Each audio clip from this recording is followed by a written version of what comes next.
Hello future teacher and CTET aspirants, मैं संजय मेहता आपका एक और बार स्वागत करता हूं मैथ्स मैवरिक यूट्यूब चैनल पे।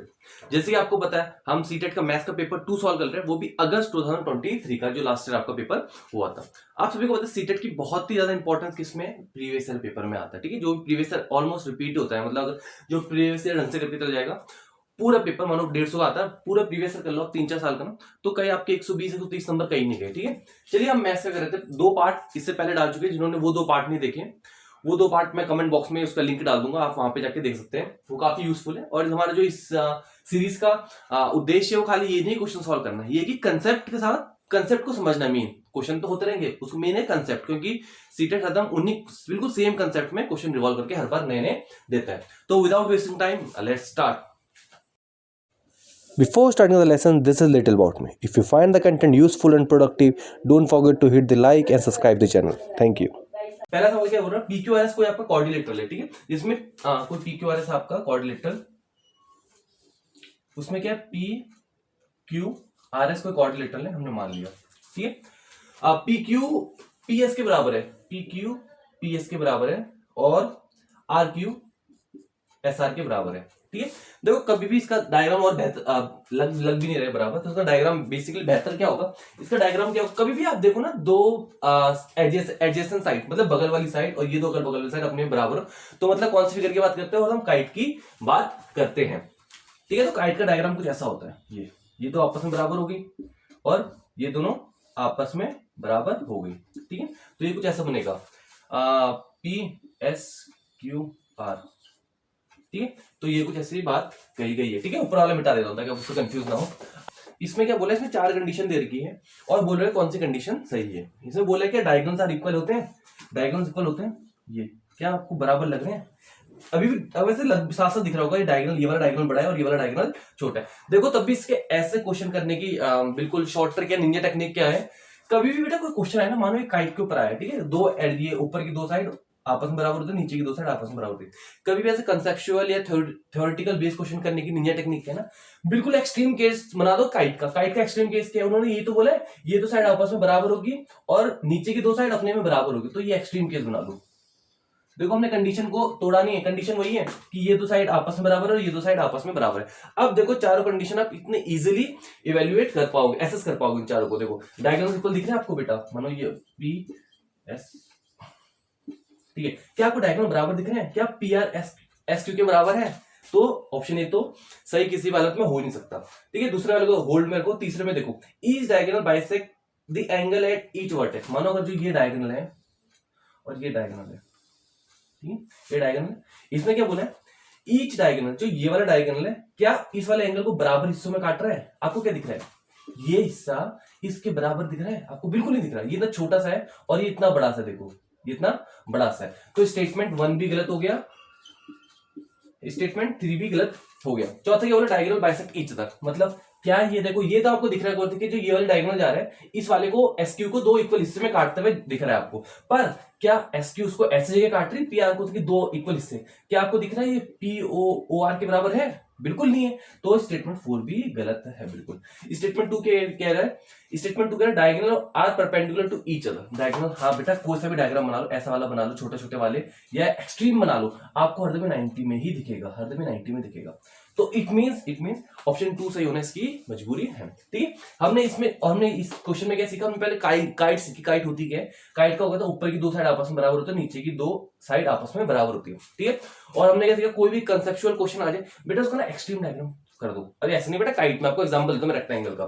ठीक है, कई बार आता है रेक्टेंगल की क्या डायगोनल्स 90 डिग्री में काटते हैं, ये आ जाता है, तो हम नॉर्मल रेक्टेंगल कैसे बनाते हैं, ऐसे बनाते हैं, और ऐसे में लगता है कि यार 90 लग तो रहा है, 90 या लग तो रहा है, पर है या नहीं, हमें डाउट हो जाता है। ठीक है, ठीक है, अब देखो क्या करना है, कभी भी उसका ना एक्सट्रीम केस बना लो, उसका एक्सट्रीम केस बना लो। रेक्टेंगल तो बोला ना, इसका एक्सट्रीम केस बना दिया मैंने। लो रेक्टेंगल है, रेक्टेंगल में क्या था, अपोजिट ये बराबर होती है, ये आपस में बराबर होती है, एक्सट्रीम केस बना दिया। अब इसका डायगोनल जोड़ दो, ये थोड़ा रफ डायग्राम बन गया, देख लेना।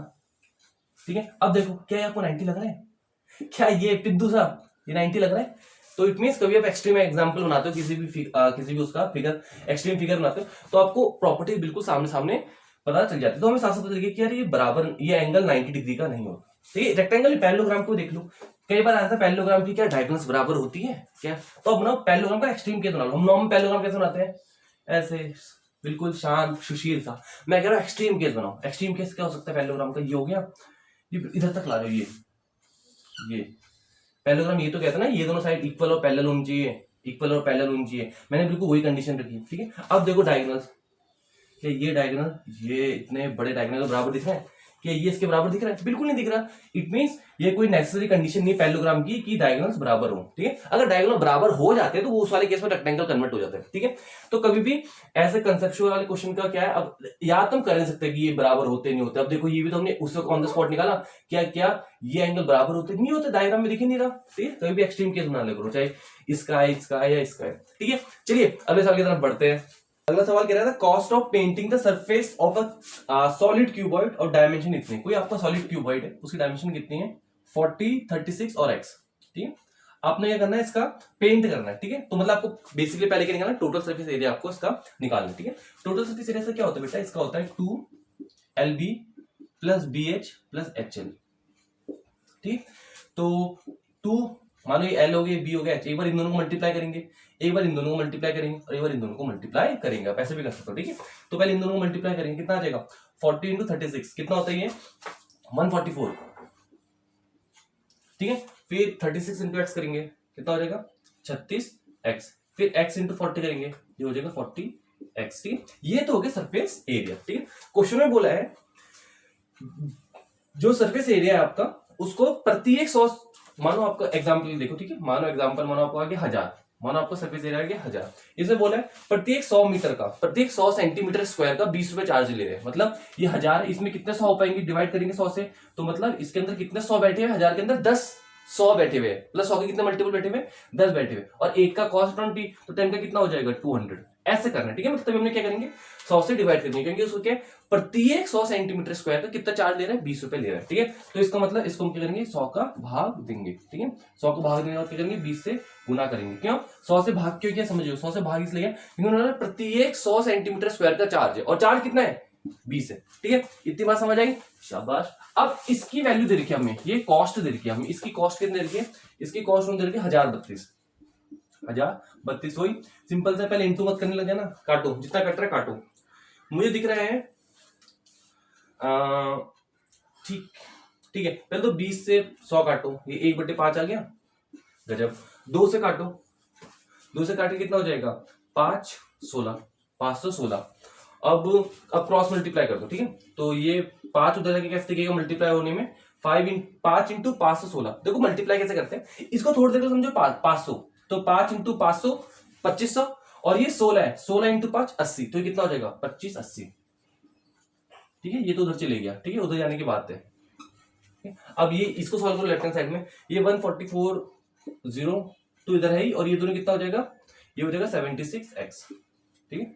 76x को इधर रहने दो, इसको भेजो उधर, तो 2580 में से इसको माइनस करो, तो मैं इसको ऐसे माइनस कर देता हूँ, माइनस करो कितना आ जाएगा 0 4 1 और 1, तो मतलब 76x की वैल्यू कितना आ गई, 76 की वैल्यू आ गई 1140। तो बस x की वैल्यू कितना आ गई, इधर लिख रहा हूं मैं, x की वैल्यू में कितना आ गई, तो x की वैल्यू कितनी हो गई 11, देखो 1140 को डायरेक्ट ऐसे लिख दो, अपॉन 76। आपको दिख रहा है दोनों 2 से कट रहे हैं, 2 से कटने के बाद कितना हो जाएगा, ये हो जाएगा 35 38, ये हो जाएगा 38, और ये कितना हो जाएगा 114 है ना, तो 5 और 7 57, इतने बात समझे। अब मुझे दिख रहा है 57 और 38 दोनों किसी से कट नहीं रहे, ठीक है, दोनों किसी से कटते रहे, तो सिंपल से क्या करो, अभी आपको लग रहा होगा ना, आपको लालच रहा 10 काट दो, पर मेरे हिसाब से क्या करो आप लोग 10 से मत काटा करो, 10 से क्या करो, इसको सिंपली सॉल्व करो, जो भी आंसर आएगा उसमें 10 मल्टीप्लाई कर देंगे ना, तो इसको डिस्टर्ब मत क्या करो, ठीक है, जो अलग से है, ठीक है। अगर हाँ नीचे का डायरेक्ट 0 तो कट रहा हो तो काट दो, अदरवाइज सिंपली सॉल्व कर लो। आओ काटते हैं, 38 एकम 38, कितना आ गया अंतर 38 48 58 19 का अंतर आ गया, ठीक है, 19 का अंतर आ गया। अब कट तो सकता है नहीं, पॉइंट लाएंगे 0 आएगा, और 38 पंजे हमें पता है कितना होता है 190, ठीक है। तो मतलब इसकी इस 57 अपन 38 की वैल्यू कितना की 1.5, और ये 10 बगल में चली रहा है, तो कितना आंसर आ गया, मतलब 15 आंसर आ गया। इसका मतलब x की वैल्यू क्या है, उसकी होगी L हो गई B हो गई, तो h कितना उसका h है कितना हमारा 15, ठीक है, h की वैल्यू कितना आ गई 15, ठीक है। समझ आया? चलिए अगले सवाल की तरफ बढ़ते हैं। जैसे आपको लास्ट वीडियो में बताया था बेटा, कोई भी कंपटीशन में जाने से पहले ना आपको पता होना चाहिए आपकी उद्देश्य क्या है। अगर 150 में से 150 सिक्योर कर रहा है तो आपको हर एक टॉपिक 100% क्लैरिटी के साथ आना चाहिए। पर ठीक है, फिर मैंने बताया था आपको कि अगर बेटा आपका सीटेट में क्या कंटेंट के आपके 20 क्वेश्चन आते हैं, 20 क्वेश्चन में से आपके 18 क्वेश्चन तो बिल्कुल इजी गोइंग होंगे, पर एक दो क्वेश्चन आ जाते हैं कभी कभी ना ईरान तुरान वाले आ जाते हैं, मतलब बहुत ही हार्ड वाले आ जाते हैं। हार्ड किस लिए कह रहा हूँ मैं, हार्ड उन बच्चों के लिए कह रहा हूँ जिनकी साइंस तो है, उनको पेपर तो ये देना है, बट इनके नॉन मैथ्स वाले बच्चे, ठीक है। अगर आप एक क्वेश्चन छोड़ भी दो, मतलब मेरे हिसाब से अगर आप, क्योंकि भी टाइम कितना है, 20-25 दिन का भी टाइम नहीं रहा, तो अगर आप ये नहीं कि आप इसमें एनर्जी इन्वेस्ट कर रहे हो, जो आपके बाकी स्ट्रॉन्ग पार्ट है उसमें आप उसका टाइम खा के आप यहाँ पे इन्वेस्ट करें तो बेटर है कि बड़ी मुश्किल से आपको 2 नंबर आएंगे। इससे बढ़िया आप इससे कम एफर्ट्स में ज्यादा रिजल्ट आप कहाँ पा सकते हो, बाकी सब्जेक्ट में पा सकते हो, जैसे इंग्लिश हो गया, हिंदी हो गया।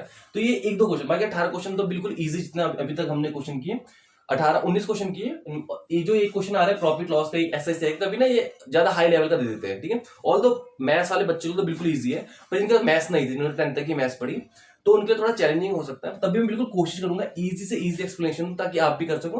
पर अगर नहीं कर पा रहे तो इसके पीछे मतलब पड़े रह जाना कि मतलब करना है, ये करना है। आपको ये पता होना चाहिए कंपटीशन में कि हर एक क्वेश्चन इक्वल वेटेज का होता है, हर एक क्वेश्चन 1 नंबर का ही है, ठीक है। चलिए क्वेश्चन स्टार्ट करते हैं। ऑल दो मैथ्स वाले बच्चे मत डर जाना कि सर ने बोला नहीं करना, और नॉन मैथ्स वाले बच्चे भी कर सकते हैं इसको, ठीक है। क्या बोला, अ सम ऑफ 12,000 अमाउंट टू 15,972, मतलब आपका 12,000 का अमाउंट है।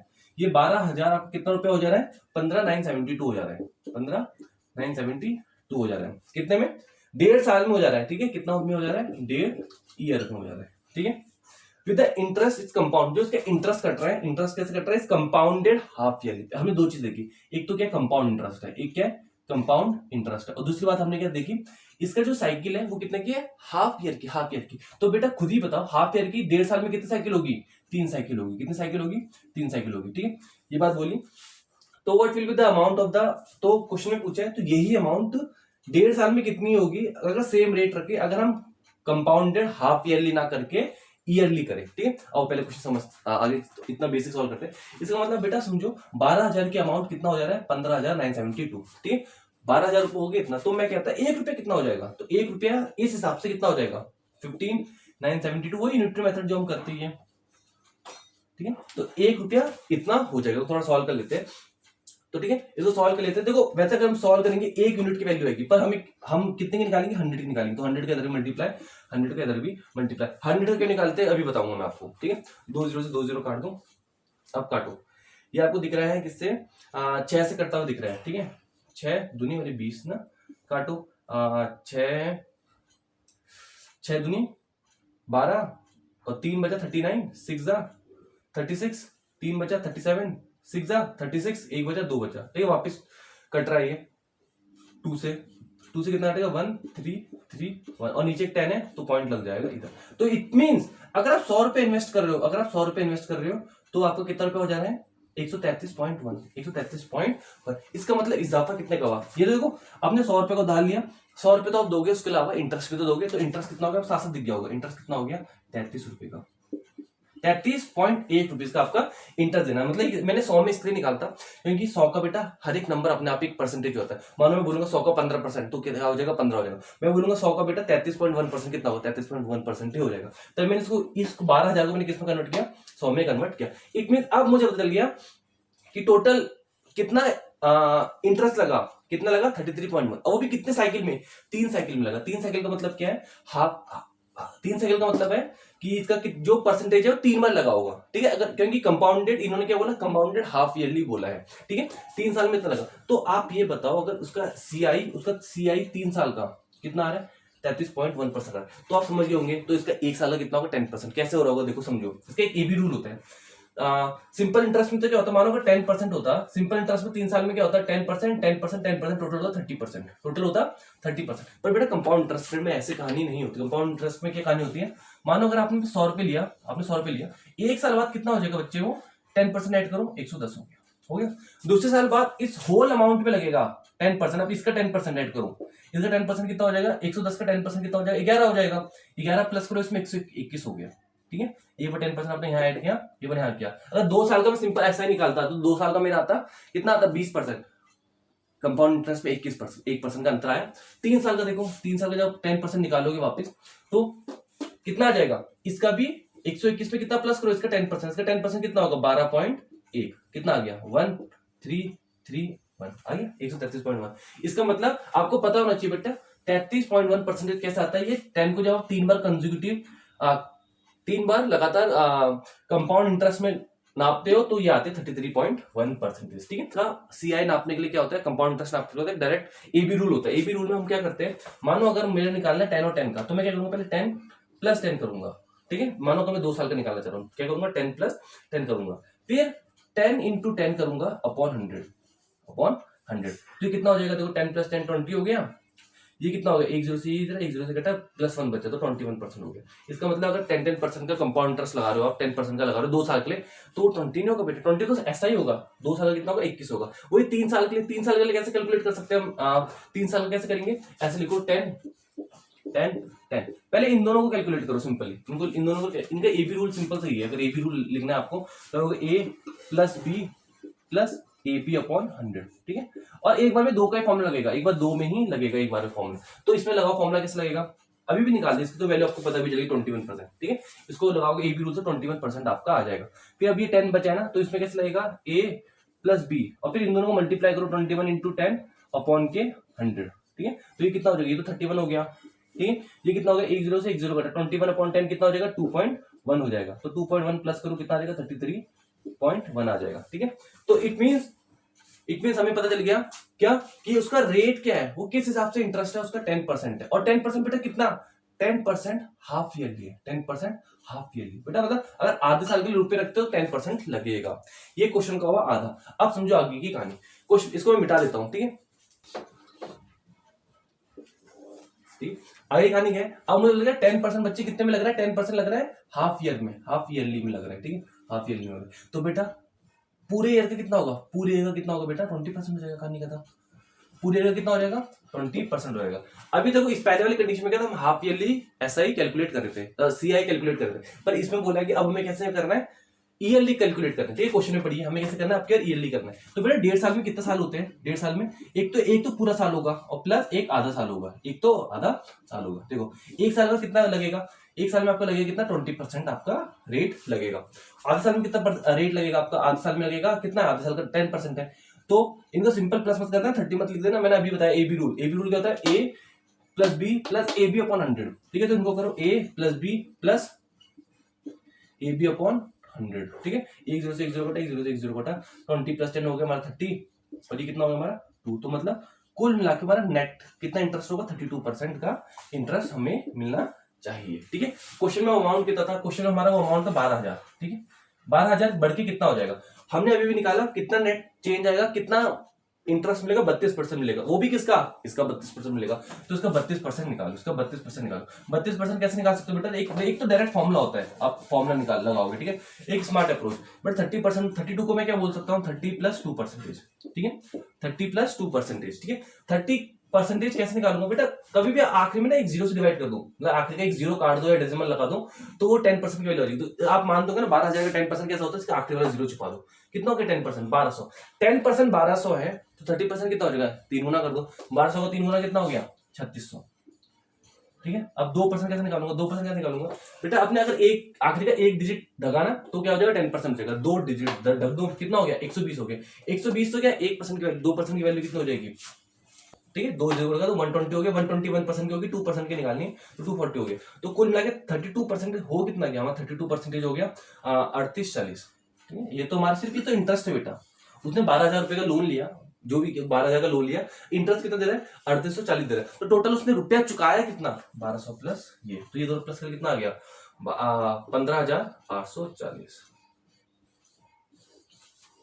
ये है पूरे क्वेश्चन की कहानी। कराने को डायरेक्ट भी करा सकता था, 33.1% आया, 10% आया, % हाफ ईयरली का आया, तो पूरे साल का 20% हो जाएगा। 1.5 साल के लिए चलाना है तो 20 + 10 + 2 32 डायरेक्ट भी करा सकता था, पर ये क्योंकि इस जो हमारा इसका उद्देश्य ये है कि डिटेल एनालिसिस क्वेश्चन की जड़ तक जाके क्वेश्चन को समझना है।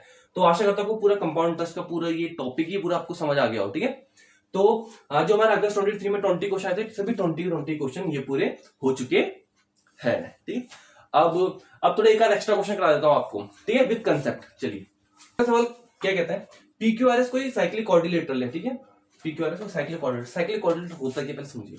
अगर बेटा किसी सर्कल के अंदर कोऑर्डिनेटर फिट है, फिट कैसे है, उसके चारों कोनों उसके सर्कमफ्रेंस में टच होने चाहिए। ऐसा नहीं कि ये हो गया मेरा साइक्लिक, ऐसा नहीं, ठीक है, ऐसा बिल्कुल नहीं है। उसके साइक्लिक कोऑर्डिनेटर की मजबूरी क्या है, वो एक सर्कल के अंदर है, एक सर्कल के अंदर है, उसके चारों कोने क्या होने चाहिए, ये कॉमन होने चाहिए, सर्कल के साथ कट होते हुए जाने चाहिए, ठीक है। और ये कंडीशन क्या होती है बेटा, इसकी कंडीशन साइक्लिक कोऑर्डिनेटर कंडीशन ये होती है कि अपोजिट, मानो ये x है, मानो ये y है, तो बेटा मजबूरी क्या, x प्लस वाई 180 होनी चाहिए। मतलब अपोजिट एंगल का सम 180 होना चाहिए। मानो ये P है, ये Q है, तो P प्लस Q की क्या मजबूरी है, 180 होना ही चाहिए। इतनी बात समझ आए। साइक्लिक कोऑर्डिनेटर कुल मिला के एक बात समझो, अपोजिट एंगल का सम 180, अपोजिट एंगल का सम 180, ठीक है। इतनी बात समझ आए। चलिए सवाल करते हैं, ठीक है। अब देखो, ठीक है, हर बार हमें सर्कल नहीं बनाएंगे, उसके अंदर वो नहीं बनाएंगे, साइक्लिक कोऑर्डिनेटर बोला, हम खाली कोऑर्डिनेटर बना देंगे, पर ये कंडीशन याद रखेंगे कि क्या अपोजिट एंगल्स का सम कितना होता है, 180 होता है, ठीक है। आइए क्या बोला, PQRS का साइक्लिक कोऑर्डिनेटर, तो खाली कोऑर्डिनेटर बना देंगे हम, ठीक है, PQRS, ठीक है। और ये भी सीटेट का प्रीवियस ईयर क्वेश्चन है, ठीक है, पर अगस्त वाले का नहीं, उससे पहले वाले का, ठीक है। तो if angle P is 4 time that of angle R, angle P R के 4 गुना है, मैं इसको मान लेता हूं x, मैं इसको मान लेता हूं x, तो ये क्या हो जाएगा 4x। इतनी बात समझ आई। और क्या बोला, an angle S is thrice of Q, angle S क्या है, 3 गुना है किसका, Q के, हम इसको मान लेते हैं y, तो ये कितना हो जाएगा 3y, ठीक है। खाने का हमसे पूछा क्या है, द सम ऑफ, ठीक है, S और R का पूछा है, ठीक है, हमसे क्या पूछा है, what is then the sum of measure of angle S and angle R, S और R मिला के कितना होगा। आइए ये तो कैसे करेंगे, मैंने अभी आपको बताया था, क्योंकि साइक्लिक कोऑर्डिनेटर इसकी मजबूरी क्या, अपोजिट एंगल का सम 180 होगा, अपोजिट एंगल का सम 180 होगा, तो मैं क्या सकता हूं बेटा 4x plus x, 4x plus x की मजबूरी क्या होगी, 180 होना, तो 4x प्लस x कितना हो गया, 5x हो गया, 5x की वैल्यू होगी 180, तो x की वैल्यू कितना होगी 180/5, और ये आपका हो गया 36, ठीक है। क्या समझ, कभी 5 से भाग करना हो ना, वो नंबर का डबल कर दिया करो, तो ठीक है, 18 का डबल किया 36 होता है, तो 36 हो गया, ठीक है, बाद में 0 से काट दिया करो, ठीक है। और अब देखो ये भी क्या है, अपोजिट एंगल है, तो इनका भी सम कितना होगा, डायरेक्ट 4y लिख रहा हूं, ठीक है, 3y प्लस y कितना हो जाएगा, 4y हो गया, 4y इक्वल टू कितना हो गया हमारा 180, तो y की वैल्यू कितनी हो गई 180/4, और 180/4 कितना होता है 45 होता है, ठीक है। तो हमसे पूछा गया s प्लस r पूछा, इसकी वैल्यू साथ साथ मुझे पता लगी 36 हो गई, पर y 3y की वैल्यू क्या है, 3y की वैल्यू क्या होगी 45 इंटू 3, 45 इंटू 3 कितना होता है 135, तो हमसे क्या पूछा, एक प्रकार से 135 प्लस 36 का सम पूछा है, तो 135 प्लस 36 कितना हो गया, देखो ये तो थोड़ी देर के लिए 35 मान लो, तो 35 कितना होता है 70 होता है, एक याद वापस याद कर लो, तो 171 हो गया, समझ आया कैसे किया इसको, 135 है ना, इसे थोड़ी देर के लिए समझो 35 प्लस 1, तो 35 आपको पता 70 होता है, और 1 कर दो प्लस 171, ठीक है। हर बार ऐसे मत करना बच्चों की तरह 135 प्लस 36 ऐसे मन में करना सीखो, ठीक है, मन में ऐसी टेक्निक तोड़ के आप ऐसे प्लस कर सकते हो, ठीक है, आया समझ, ठीक है। अगली वीडियो की तरफ मजाक कर रहा हूं, अगले क्वेश्चन की तरफ बढ़ते हैं। अगला सवाल क्या रहता है, find the area of a trapezium whose parallel side is 24 and 20। देखो ट्रेपेजियम कैसा होता है, ऐसा होता है, ठीक, उसकी जो क्या है पैरेलल साइड कितना है 20 है और 24 है, ठीक है, और उसका distance between them 15, distance between इन दोनों पैरेलल की, तो कभी भी डिस्टेंस बोला ना वो हर आपको परपेंडिकुलर डिस्टेंस ही देगा, ठीक है, तो ये परपेंडिकुलर डिस्टेंस ये कितना देगा 15, तो बोला find the area of trapezium, ठीक है। आप बोलोगे सर एरिया ऑफ ट्रेपेजियम तो आता ही नहीं, हमें रेक्टेंगल को पूछ लो एलवी होता है, स्क्वायर का पूछ लो साइड इंटू साइड होता है, पर इसका तो आता ही नहीं, ठीक है। तो आपको ड्राइव करना बताता हूँ कैसे करते हैं, ड्राइव फॉर्मूला ये हुआ कैसे, ठीक है, मानो ये ए है ये बी है, इनके बीच का डिस्टेंस कितना, परपेंडिकुलर डिस्टेंस कितना, ये मान लेते हैं एच, ठीक है। तो फॉर्मूला बनता है कैसे, देखो समझो, कभी भी अपने रेक्टेंगल जो अपने एरिया निकालते हम कैसे करते हैं, एल इंटू बी, हमने क्या किया बगल वाली साइडों का क्या प्रोडक्ट किया एल इंटू बी।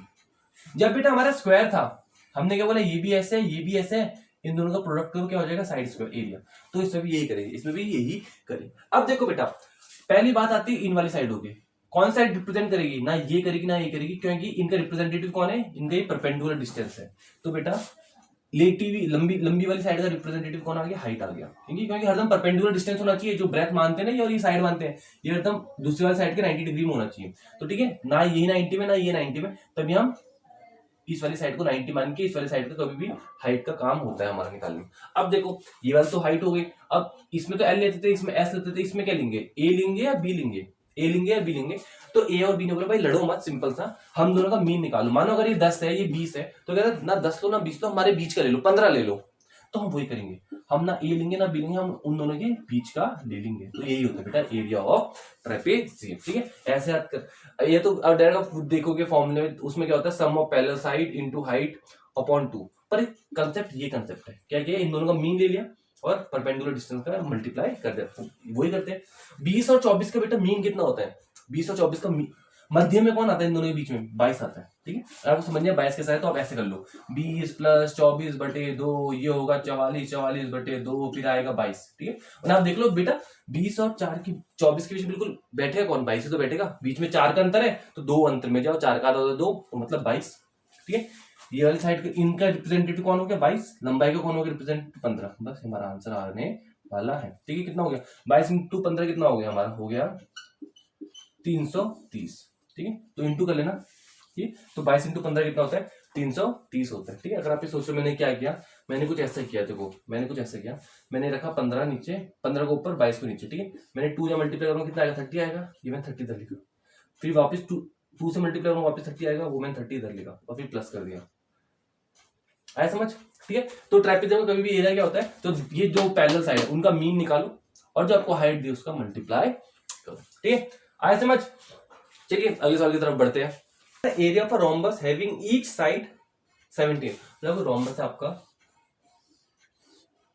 उसका ये तो काइट बन गया। चलो ठीक है, रफ डायग्राम है ना, तो ये मानो रोम्बस है, चारों बराबर है। ठीक है, 17 दे रखी है, और अगर डायगोनल, एक डायगोनल कितना दे रखा है, 16 दे रखा है, 16, तो मतलब ये पूरा कितना है, 16। ठीक है बच्चों, जिन्होंने मेरी पहली वीडियो देख रखी है, जो ये पार्ट 3 चल रही है, पार्ट 1 देख रखा है ना, वो क्वेश्चन को देखते उड़ा देगा, क्योंकि हमने उसमें क्या समझा था, तो वापस बता देता हूँ इस साल में। बेटा रोम्बस ना कभी भी क्या होता है, 4 साइड बराबर होती है। ऐसे तो हमारे स्क्वायर में भी होती है, तो अंतर कैसे होता है, अंतर देखो कैसे होता है, ये बनता कैसे, पहले हमें समझना पड़ेगा, बेटा ये रोम्बस ना 4 राइट एंगल ट्रायंगल से मिलकर बनता है, 4 आइडेंटिकल राइट एंगल ट्रायंगल से मिलकर बनता है। एग्जांपल के लिए ये राइट एंगल ट्रायंगल लिया मैंने, 3 4 5 वाला लिया। ठीक है, एग्जांपल समझ लो, मैंने कौन सा लिया, 3 4 5 वाला, इसी का डुप्लीकेट आइडेंटिकल ये लिया, ये 4 था, ये 3 था, तो ऑब्वियसली 5 होगा। इसका आइडेंटिकल यहां लिया,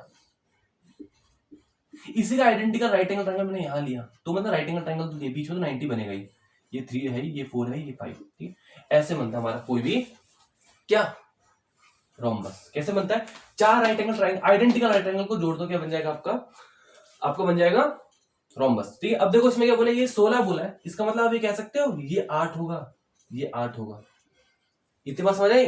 देखो ये बराबर बराबर होते हैं, ये क्या होते हैं, बराबर बराबर होते हैं, ये आपस में बराबर होते हैं। क्यों होंगे बराबर, भाई 4 आइडेंटिकल है ना, तो आपस में मिड पॉइंट हो गई। इधर से देखोगे तब भी 4 और 4 का भी मिड पॉइंट है, 3 और 3 का भी मिड पॉइंट है, तो मतलब अगर ये पूरी 16 है तो ये 8 8 होगी, नहीं होगी। ठीक है, और मैंने क्या बोलता है बेटा, 4 राइट एंगल ट्रायंगल से मिलकर बनता है, तो ये मतलब ये आपस में क्या होगा, ये एक राइट एंगल ट्रायंगल होगा ये अपने आप में। तो हाइपोटेन्यूज 17 है, परपेंडिकुलर 8 है, तो बेस नहीं निकल सकता, लगा दो पाइथागोरस, निकल जाएगा। इसको मान लो x, इसको मान लो x, मैं कह सकता हूँ x का स्क्वायर प्लस 8 का स्क्वायर इक्वल टू 17 का स्क्वायर। वैसे आपको डायरेक्ट इसका ट्रिपलेट भी याद होना चाहिए, 17 18 वाले का, या 17 और 8 वाले का निकालते हैं, ये कितना हो जाएगा, 64 हो जाएगा, ये कितना हो जाएगा 289।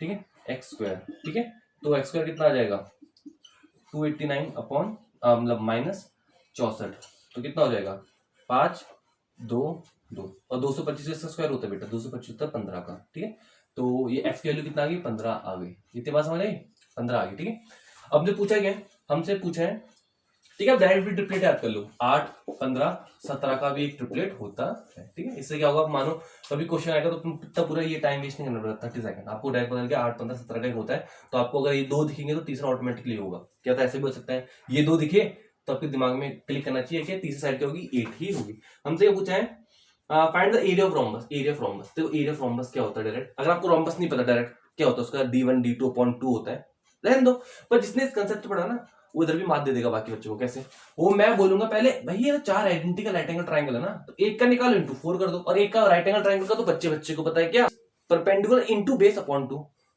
कहानी खत्म ना। ये तो होता है 4 इंटू 3 अपॉन 2। ठीक है, तो यही कर दूंगा मैं, पहले इस वाला राइट एंगल ट्रायंगल निकाल लूंगा, इस वाला राइट एंगल ट्रायंगल कितना होता है, हाफ इंटू 8 इंटू 15, ये तो बेटा इस वाले का निकला। ऐसे कितना ट्रायंगल है, जैसे 4 मिलकर तो बनता है रोम्बस, एरिया तो निकालना है, इंटू 4 कर दो, इंटू 4 कर दो, 2 से काटो 4 को, आ गया 2, और 2 चलो ठीक है, हाँ 8 और 16 हो गया, और 16 इंटू 15 करो, 16 इंटू 15 कितना होता है, 15 होता है 225, और एक और 225 और 240, ये हो गया हमारी कहानी। है समझ इसका। और ठीक है, हमने रोम्बस की पूरी एक नई बिल्कुल स्टोरी पढ़ी है, कैसे बनता है रोम्बस, कैसे बनता है। तो फिर अगर जिसको इस स्ट्रेटेजी पता है वो कोई भी साइड निकालेगा, कोई भी डायग्राम निकालेगा, कोई भी एंगल निकाल लेगा। ठीक है, पार्ट 1 में भी समझाया था, पार्ट 2 में भी, उस पार्ट 1 में भी क्वेश्चन था इसी रोम्बस के ऊपर ही बेस, और पार्ट 2 में भी बेस। तो बेसिकली रोम्बस हो गया, काइट हो गया, ये सभी फेवरेट टॉपिक है, और ट्रेपेजियम हो गया किसके, सीटेट के। ठीक है, तो इसके साथ हमने मतलब सीटेट अगस्त के 20 के 20 क्वेश्चन किए, और प्रीवियस ईयर के 3-4 क्वेश्चन अभी जो आखिरी में कराए वो प्रीवियस 23 वाले के नहीं थे, वो पहले वाले के थे। तो इसके साथ हमने पूरे क्वेश्चन सॉल्व कर लिए। ठीक है, और आपको स्ट्रेटेजी पता होनी चाहिए। अगर 1-2 क्वेश्चन का कंसेप्ट आपको जो हैवी मतलब नॉन मैथ्स वाले बच्चे उनको नहीं हो पाता तो उनको छोड़ दो, बाकी चीजों में ध्यान दो भाई। 130 भी आ जाएंगे तो कम है क्या।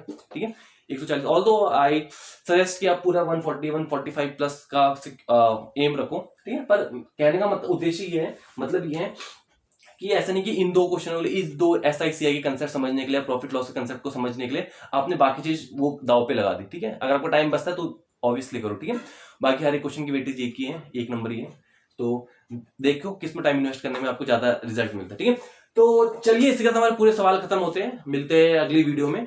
Till then keep practising, specially for mathematics. ठीक है, मैथमेटिक्स में क्या था, प्रैक्टिस वाला, जितना प्रैक्टिस करोगे उतना आपका माइंड अलर्ट रहेगा, उतनी जल्दी आप कैलकुलेशन कर पाओगे। ठीक है, चलिए फिर मिलते हैं अगली क्लास में। जय हिंद साथियों।